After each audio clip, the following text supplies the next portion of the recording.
양주시 광정면 헬기부대 배치와 관련해 논란이 계속되면서 국방부가 주민공청회를 열었는데요.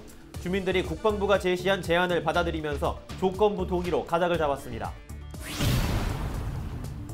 유통기한이 지난 음식 재료를 사용한 대형 음식점들이 경기도 특사경에 무더기로 적발됐습니다. 특사경은 적발된 업소를 형사 입건하고 유통기한이 지난 식재료는 폐기하도록 했습니다. 의정부시 호원동에 있는 자원회수시설에서 극소량의 다이옥신이 배출된 것으로 나타났습니다. 시가 최근 인증기관에 의뢰해 조사한 결과인데요. 1, 2호기에서 배출된 다이옥신이 환경부 허용기준치의 3%인 것으로 나타났습니다.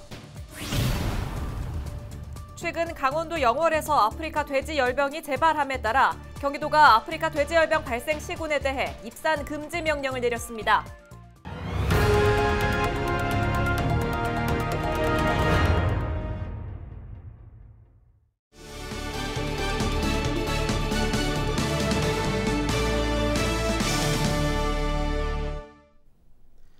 시청자 여러분 안녕하십니까? 헬로티비 나라뉴스입니다. 첫 소식입니다. 양주시 광정면 헬기부대 배치와 관련해 논란이 계속되면서 얼마 전 문제 해결을 위해 국방부가 직접 주민공청회를 열었었죠. 주민들은 국방부의 제안을 받아들일지 여부를 놓고 주민 의견 수렴에 나섰는데요. 조건부 동의로 가닥을 잡았다고 합니다. 김호 기자입니다. 4년간 끌어온 양주 헬기부대 배치 갈등이 해결의 기미를 보이고 있습니다. 반대에 나섰던 양주 광정면 주민들이 헬기 부대 배치를 조건부 수용으로 의견을 모았기 때문입니다. 주민들은 먼저 국지도 39호선 장흥 광적 구간 사업과 광석지구 택지 개발 사업 등 더디게 진행되고 있는 지역 주요 사업을 신속히 재개할 것을 요청했습니다. 또 지역 내 군 유휴지를 체육시설과 복지시설로 활용하고 소음 진동 피해에 대해 적극적인 대책과 보상 방안을 마련할 것을 요구했습니다.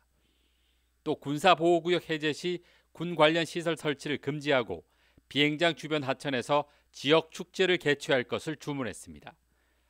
국방부가 주민 피해 대책과 생존권 관련 예산을 수립해 지역경제 활성화 사업으로 활용하고 간합 1, 2 안말 마을을 수용해 민관군이 활용하는 방향을 마련해달라고 요구했습니다.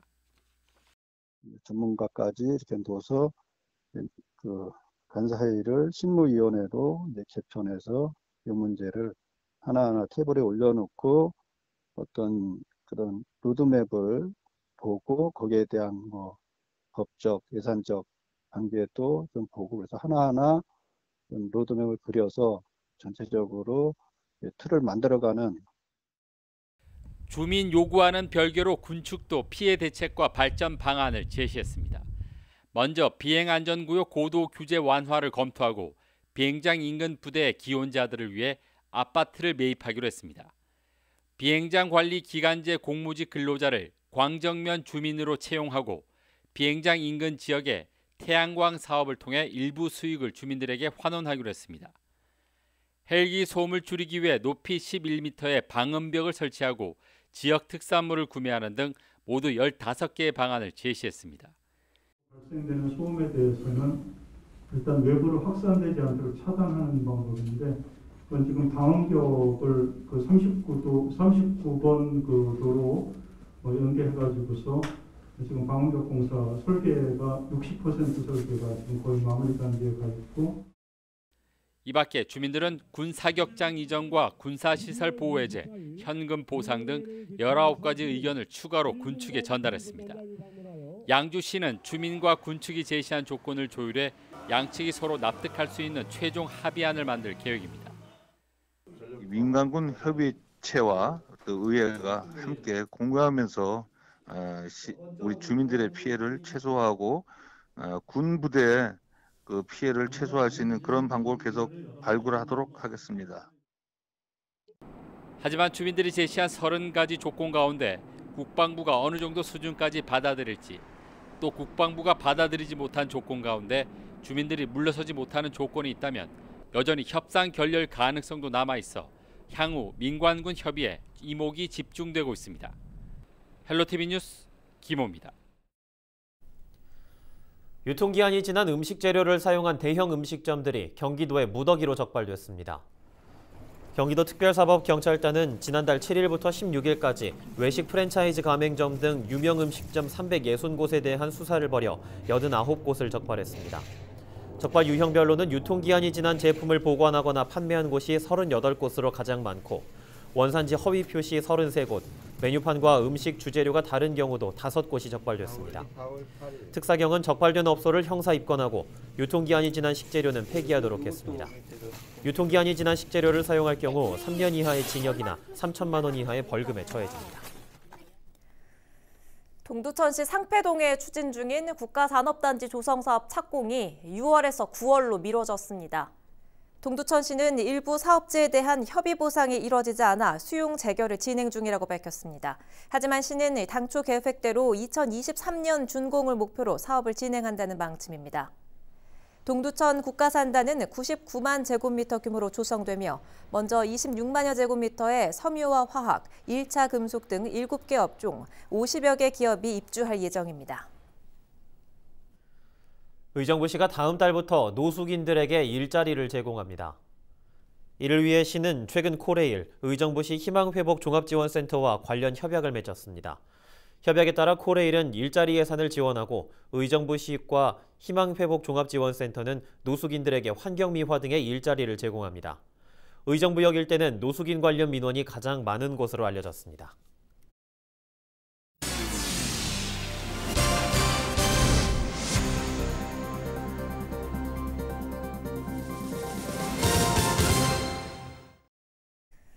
의정부시 호원동에 있는 자원회수시설에서 극소량의 다이옥신이 배출된 것으로 나타났습니다. 시는 최근 산업통상자원부 산하 공공종합시험 인증기관에 의뢰해 자원회수시설에서 배출되는 다이옥신의 양을 측정한 결과 1, 2호기 모두에서 환경부 다이옥신 허용 기준치 3%만 배출됐습니다.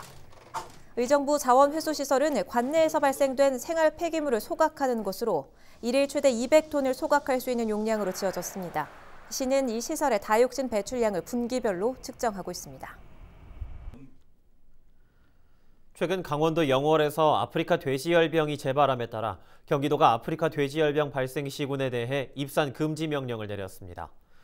명령 대상은 도내 양돈농가 농장주와 외국인 근로자를 포함한 양돈농가 관계자이며 입산 금지 지역은 연천과 포천, 파주와 가평 등 4개 시군입니다. 입산 금지 행정명령을 위반할 경우 1년 이하의 징역이나 1,000만 원 이하의 벌금이 부과됩니다. 오늘의 이슈입니다. 연천군은 지난 2019년 연천 임진강 유네스코 생물권 보전지역 등재에 이어 2020년 한탄강 유네스코 세계지질공원으로 인증받아 명실공히 유네스코 2관왕 도시가 됐는데요. 손꼽히는 자연과 지질 명소를 효율적으로 보전 관리하기 위해 한국국토정보공사 경기지역본부와 손을 잡았습니다. 연천군과 한국국토정보공사 경기지역본부가 한탄강 세계지질공원 지질명소의 보전 관리 및 관광 인프라 구축을 위한 업무 협약을 체결했습니다. LX 경기지역본부는 이번 MOU 체결을 통해 한탄강 세계지질공원의 공간 정보 데이터를 확보하고 기후변화와 자연재해로부터의 피해를 최소화할 수 있도록 협력할 예정입니다. 특히 효율적인 현무암 두상정리의 보전과 안전관리에 대한 스마트한 업무 시스템 구축에 기대가 모이고 있는 가운데 국토정보 빅데이터 활용 분석을 통한 다양한 비즈니스 모델을 개발해 향후 지질 생태 관광 기반 육성에 큰 도약이 전망됩니다. 연천군은 공간 정보가 지역 현안이나 수건 사업에 효과적으로 활용될 수 있음을 보여주는 좋은 사례가 될 것이라며 이번 협약을 통해 지속 가능한 지질공원 보존은 물론 관광 활성화를 통한 지역경제 발전에도 더욱 노력하겠다고 설명했습니다. 오늘의 이슈였습니다.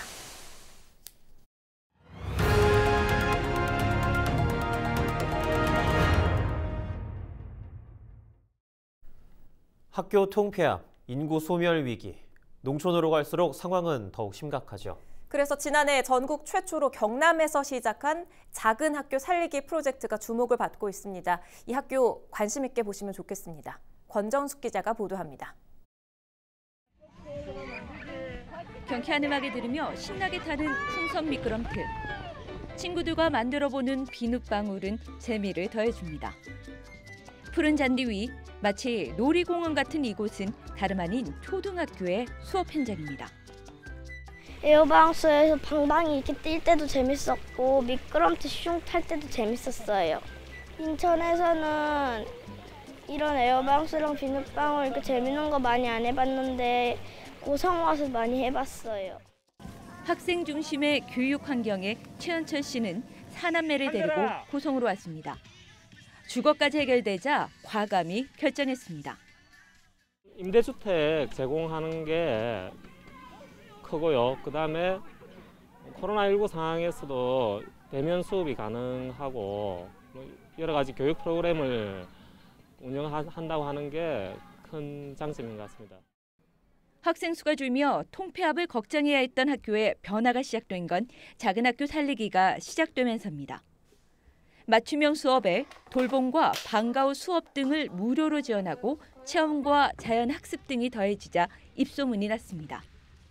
여기에 고성군과 마을 주민들은 일자리는 물론 빈집을 소개하고 공공임대주택까지 지으며 힘을 보탰습니다.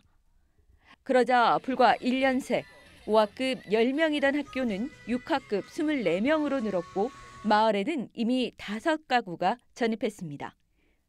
7월에도 3가구가 전입합니다. 6학급으로 학급이 하나급 늘게 되었고 교감 선생님이 오시게 된 것이 가장 큰 변화고 지금은 학생들이 배움 활동에 능동적으로 참여하고 해서 교실 분위기가 굉장히 활발해졌다고 자랑하고 있답니다. 지난해 기준 경남에서 학생 수 60명 이하인 학교는 23%, 특히 초등학교 10곳 중 3곳이 작은 학교입니다. 교육청과 도, 지자체가 지난해 함께 시작한 프로젝트가 주목받는 이유입니다. 올해는 LH도 힘을 더하고 더 깊이 있게 추진됩니다. 행정기관이 함께 참여를 하면서 거주지와 일자리에 대한 정보를 함께 제공을 하고 있습니다. 그러다 보니 온 가족이 함께 이주를 해올 수 있게 되는 상황이 되었고 올해는 LH가 저희 사업에 같이 합류를 했습니다. 그래서 각 지역마다 10개의 10호씩 가구를 공공임대주택을 건립해주는 일에 동참을 해주셨고 온 마을이 보물 같은 아이들을 키우는 작은 학교. 올해는 3곳의 학교가 더해져 학교와 지역 소멸의 한계를 뛰어넘습니다. 헬로티비 뉴스 권정숙입니다. 경기도의회가 오는 10월 개막하는 지방의회 박람회 성공적 개최를 위해 총력을 기울이고 있습니다.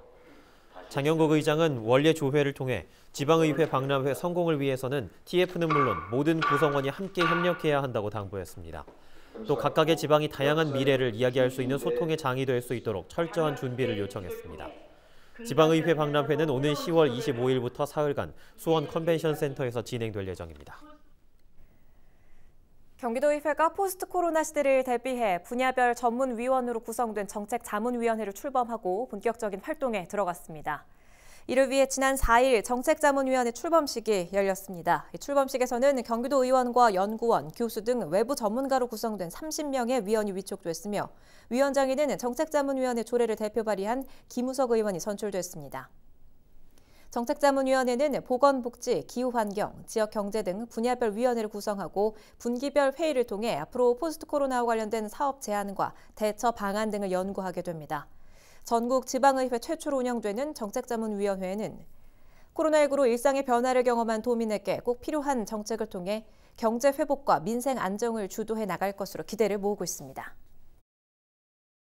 코로나 시대를 대비해서 전국 최대 광역의회인 경기도의회가 보다 적극적이고 선도적으로 경제, 교육, 문화, 보건, 환경, 복지 등 전 분야에 걸쳐 주요 의제를 발굴하고 정책화해야 할 것입니다.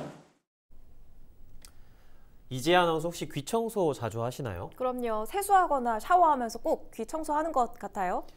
그런데 귀지를 파는 게 꼭 좋은 건 아니라고 하더라고요. 그래요? 왜죠?